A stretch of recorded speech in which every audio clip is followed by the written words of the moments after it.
ទីតាំងរបស់បព្វជិនគឺស្ថិតនៅលើកំពូលភ្នំលីងជាបកមួយនេះក៏ដឹកនាំទៅដោយបុគ្គលម្នាក់ដែលស្ថិតនៅក្នុងកម្រិតទី4ដំណាក់កាលកណ្ដាលគឺមានឈ្មោះថាណានកុងឈៀនៅក្នុងកំឡុងពេលនោះក៏មានវត្តមានមនុស្សម្នាក់បានធ្វើដំណើរមកជាមួយនឹងកន្ត្រកអាហារដែលនាងមានឈ្មោះថាយូអឺគឺស្ថិតនៅក្នុងកម្រិតសងគ្រឹះណានកុងឈៀក៏បានសួរទៅកាន់នាងថាធ្វើដំណើរទៅកាន់ទីតាំងរបស់ណានកុងវ៉ាន់ដែលនាងមានសុខទុក្ខយ៉ាងណាតែចំណែកយូអឺក៏បានប្រាប់ទៅកាន់មេបកផងដែរតែថ្មីនេះណានកុងវ៉ាន់គឺបានស្ទូតត្រីចម្អិនអាហារសរសេរអក្សរជាមួយនឹងគូរូបបើបែបនឹងមែនវាពិតជាត្រឹមត្រូវហើយតាមច្រឹករបស់ណានកុងវ៉ាន់មើលទៅនាងមិនគួរនៅស្ងៀមនោះទេមួយរយៈពេលកន្លងមកនេះតើនាងមាននិយាយអ្វីឬអត់យូអឺក៏បានតបថាមួយរយៈពេលកន្លងមកនេះអ្នកគ្រូណានកុងវ៉ាន់គឺមិនដែលនិយាយស្ដីសូម្បីតែបន្តិចណានកុងក៏បានសួរអំពីចំណីអាហារផងដែរចំណែកឯយូអឺក៏បានតបទៅវិញថាជារៀងរាល់ពីថ្ងៃម្ដងផ្ទះបាយនៅក្រោមភ្នំតែងតែទិញជាមួយចំណីអាហារដែលអ្នកគ្រូធំណានកុងវ៉ាន់ចូលចិត្តឲ្យតែជារបស់ដែលអ្នកគ្រូណានកុងវ៉ាន់ចូលចិត្តគឺមិនដែលសល់នោះទេណានកុងជាក៏បានតបទៅកាន់នាងវិញផងដែរមិនអីនោះទេល្អហើយអញ្ចឹងនាងក៏បានប្រាប់ឲ្យយូអឺធ្វើដំណើរចាក់ចេញទៅថែរក្សាជាមួយនឹងអ្នកគ្រូនាងឲ្យបានល្អផងក៏លេចទៅមើលយូអឺក៏បានអន់គ្រប់បន្តិចនឹងធ្វើដំណើរចាក់ចេញភ្ល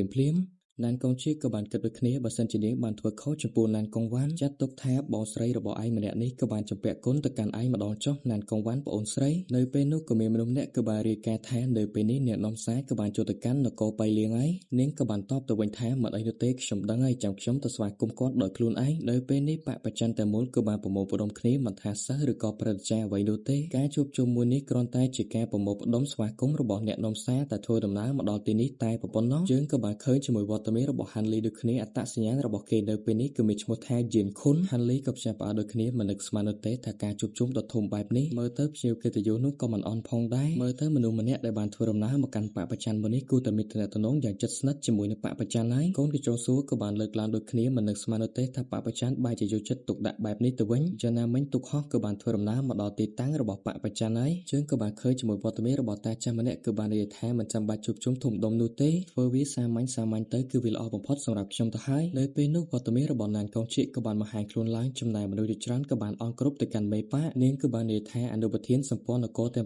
9គឺបានធ្វើដំណើរមកដល់ផ្ទាល់បករបស់ខ្ញុំពិតជាមានកិត្តិយសចំពោះតាចាស់ម្នាក់ហ្នឹងគឺមានឈ្មោះថាវូហឺគឺស្ថិតនៅក្នុងកម្រិតទី4ដំណាក់កាលកណ្ដាលឋានៈរបស់គាត់ក៏មិនអន់ផងដែរក្រោមវ័យវូយ៉ាតែបន្តិចតែប៉ុណ្ណោះវូហឺក៏បាននិយាយថាបព្វជិនរបស់នាងវាពិតជាពិសេសខ្លាំងមែនទែនវាពិតជាគួរឲ្យគោរពនាងក៏បានតបទៅគាត់វិញថាមើលទៅលោកម្ចាស់វូហឺហាក់ដូចជាសរសើរយើងហួសហេតុពេកហើយនគរបៃលៀនរបស់ខ្ញុំគ្រាន់តែជានគរដែលស្ថិតនៅទីដាច់ស្រយាលមួយតែប៉ុណ្ណោះបើប្រៀបធៀបជាមួយនគរសាងយ័ន្តវាហាក់ដូចជានៅមានគម្លាតខ្លាំងមែនទែននៅពេលអនាគតខ្ញុំក៏សង្ឃឹមបកដ៏ថ្លៃថ្នូររបស់លោកនៅតែបន្តគាំទ្រមកកាន់បករបស់យើងនាងក៏បានប្រាប់ទៅកាន់គាត់ផងដែរថាធ្វើដំណើរចូលទៅកាន់ផ្នែកខាងក្នុងទៅនៅពេលនោះគាត់ក៏បានធ្វើដំណើរទៅហាក់ដូចជាចាប់អារម្មណ៍ទៅកាន់វត្តមានរបស់ហាន់លីបន្តិចចំណាមិញកូនកញ្ជ្រោងសួរក៏បានសើចបន្តិចបន្តួចផងដែរថាមើលទៅវាជាផ្លាស់ប្ដូររូបរាងកាយនេះវាពិតជាមានប្រយោជន៍ខ្លាំងមែនទែនសូម្បីតែមនុស្សស្ថិតនៅក្នុងកម្រិតទី4ដំណាក់កាលកណ្ដាលក៏ដោយក៏មិនអាចកត់សម្គាល់អំពីលោកបានផងដែរលោកម្ចាស់វាពិតជាអស្ចារ្យហាន់លីក៏បានគិតផងដែរមើលទៅនិកាយបៃជាវាហាក់ដូចជាមានអ្នកហ្វឹកហាត់ដ៏អាចកំបាំងវាពិតជាគួរឲ្យចាប់អារម្មណ៍ក៏លេចទៅមើលកំពូលភ្នំលីងឡុងគឺជាទីកន្លែងដែលណានកុងវ៉ាន់ស្នាក់នៅ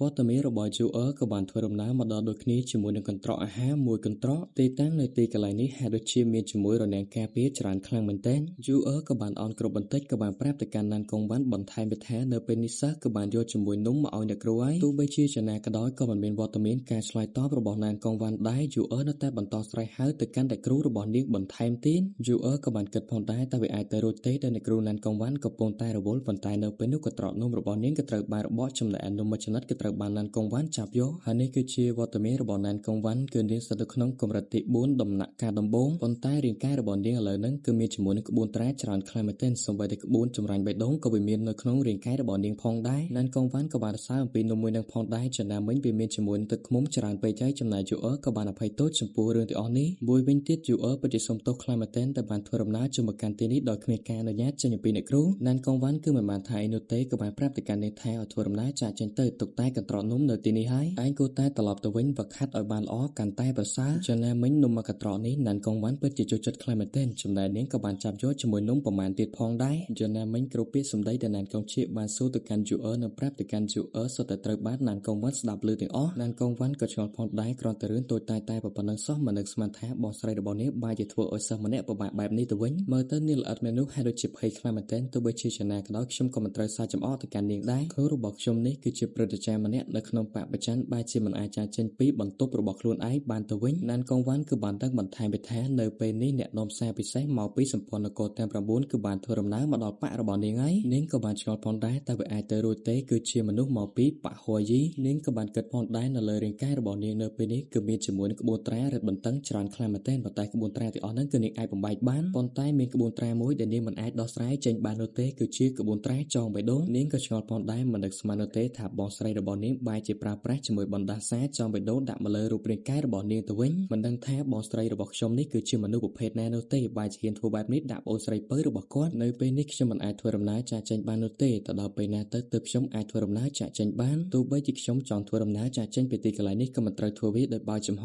ដែរនៅលើកំពូលភ្នំលីងឡុងមួយនេះគឺសម្បូរទៅដោយភ្នែកត្រចៀករបស់បងស្រីខ្ញុំនាងបានគិតថានំនៅក្នុងថ្ងៃនេះក៏ត្រូវបានបែងចែកចេញជាពីរអញ្ចឹងគឺវាមានឱកាសសម្រាប់ខ្ញុំនាងក៏បានបន្លំខ្លួនធ្វើជាយូអឺមើលទៅបងស្រីរបស់ខ្ញុំប្រកាសជាគិតថាក្បួនការពារភ្នំមួយនេះគឺអាចគ្រប់គ្រងមកកាន់ខ្ញុំបានប៉ុន្តែទោះបីជាយ៉ាងណាក៏ដោយក្បួននៅលើភ្នំមួយនេះខ្ញុំសុទ្ធតែបានដឹងអំពីវាទាំងអស់រឿងតែមួយគត់ដែលខ្ញុំមិនអាចដោះស្រាយបានគឺជាបណ្ដាសាចងបេះដូងប៉ុន្តែវាក៏មិនអីផងដែរនៅពេលដែលបងស្រីខ្ញុំរវល់នៅពេលនោះគឺជាឱកាសល្អរបស់ខ្ញុំឯងខ្ញុំមិនធ្វើដំណើររត់គេចចាស់ចេញទៅឆ្ងាយចេញពីទីកន្លែងមួយនេះវាជាផ្លាស់ប្ដូររាងកាយនេះវាពិតជាល្អពិតមែននៅពេលនោះវត្តមានរបស់ហាន់លីក៏បានធ្វើដំណើរមកដល់កំពូលភ្នំលីងឡុងដែរហើយហាន់លីក៏រៀងធុញទ្រាន់បន្តិចផងដែរការធ្វើដំណើរបែបនេះវាពិតជាយឺតខ្លាំងមែនទែនហាន់លីក៏បានដឹងបន្ថែមថានៅខាងមុខក៏មានជាមួយវត្តមានមនុស្សចំនួន2នាក់យ៉ាងណាមិញគោលដៅរបស់ហាន់លីគឺជាកំពូលភ្នំលីងឡុងគឺជាណានកងវ៉ាន់អ្នកការពារក៏បានសួរទៅកាន់ហាន់លីថាតើហេតុអ្វីបានជាឯងធ្វើដំណើរមកកាន់ទីនេះអញ្ចឹងនៅទីកន្លែងនេះមិនមែនជាអ្វីដែលឯងគួរមកនោះទេហាន់លីក៏បានអន់គ្រប់ប្រាប់ទៅកាន់គេបន្ថែមទៀតថានេះគឺជាអាហារពិសេសសម្រាប់អ្នកគ្រូណានកងវ៉ាន់គឺជារបស់ដែលអ្នកគ្រូណានកងវ៉ាន់ចូលចិត្តនៅពេលដែលបានញ៉ាំវាក្តៅ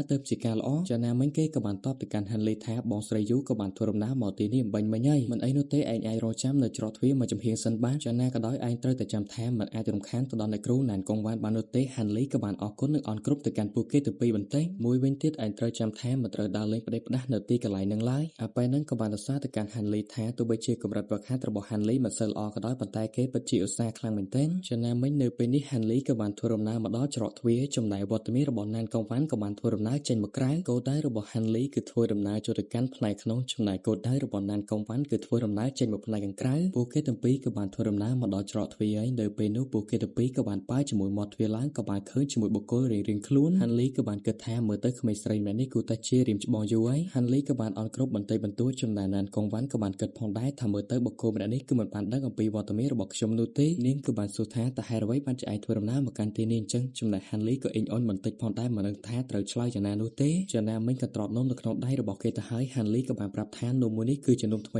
ីខ្ញុំទើបតែទិញមកខ្ញុំក៏បាននាំមកភ្លាមណានកងវ៉ាន់ក៏បានប្រាប់ទៅកាន់ហាន់លីថាមិនអីទេឯងធ្វើដំណើរត្រឡប់ទៅវិញទៅទុកតែក៏ត្រត់នំទៅទីនេះហើយតួខ្ញុំជាអ្នកជួយអោយណានកងវ៉ាន់នៅក្នុងចិត្តរបស់ណានកងវ៉ាន់នៅពេលនេះគឺមានគំនិតអាក្រក់អោយចង់វាយហាន់លីឲ្យស្លាប់តែម្ដងធ្វើដំណើរចាកចេញទៅក្រៅក្នុងចិត្តរបស់ហាន់លីក៏បានគិតដូចគ្នាមើលទៅមនុស្សស្រីម្នាក់នេះគួរតែដឹងថាណានកងវ៉ាន់គឺនៅទីណាប៉ុន្តែនៅពេលនោះក៏ត្រត់នំទៅពីរក៏ត្រូវបានរបូតចេញចំណែកយូអឺពិតប្រាកដក៏បានធ្វើដំណើរមកដល់ក៏បានឃើញជាមួយវត្តមានខ្លួនឯងម្នាក់ទៀតជាមួយនឹងមនុស្សម្នាក់ទៀតយ៉ាងណាមិញពួកគេទាំងពីរក៏បានបញ្ចេញថាមពលបន្តិចធ្វើឲ្យយូអឺសន្លប់បាត់ទៅណានកងវ៉ាន់ក៏បានសួរផងដែរតែឯងគឺជានរណាគេឲ្យប្រកាសទៅហេតុអ្វីបានជាឯងឈ្លានពានចូលទីកន្លែងដ៏សំខាន់នៅក្នុងបកប្រច័ណ្ឌបែបនេះចុះនេះជានរណាគេទៅហេតុអ្វីបានជានាងបន្លំខ្លួនធ្វើជាបងស្រីយូអញ្ចឹងតើនាងមានគោលបំណងចង់ធ្វើអ្វីទៅចំណែកណានកងវ៉ាន់ក៏បានតបទៅកាន់គេវិញថាឈប់និយាយពាក្យសម្ដីអត់ប្រយោជន៍លោកគួរតែប្រាប់ខ្ញុំមកបើមិនចឹងទេខ្ញុំនឹងផ្ដល់ព័ត៌មានទៅកាន់និកាយហាន់លីក៏បានតបទៅវិញថានាងចង់ប្រាប់ទៅកាន់បករបស់នាងមើលទៅមិនដឹងថានរណាមានបញ្ហាធំជាងនរណានោះទេបើសិនជារឿងរបស់ពួកយើងទាំងពីរត្រូវបង្ហាញនៅក្នុងថ្ងៃនេះខ្ញុំជឿថានាងក៏ត្រូវបាននិកាយតាមចាប់ផងដែរពីសម្ដីដែលខ្ញុំនិយាយនេះក៏វាត្រឹមត្រូវទេនៅពេលនោះណានកងវ៉ាន់ក៏បានបញ្ចេញជាមួយអាវុធពេលទម្ងន់របស់នាងមក